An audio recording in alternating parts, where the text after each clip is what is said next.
This is Patrick McCormick with McCormick Systems. Today we're going to go over how to range edit byproducts in multiple assemblies.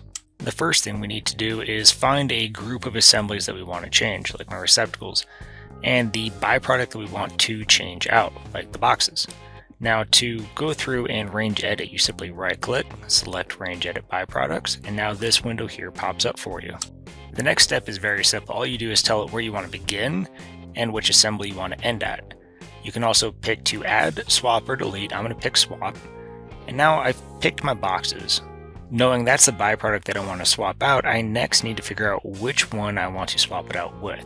You can do that by opening up your own item window and using the menu, or simply hitting go to like I did, and selecting which is the old item and which is the new item that will be replacing the old one. From there, all you simply do is hit OK.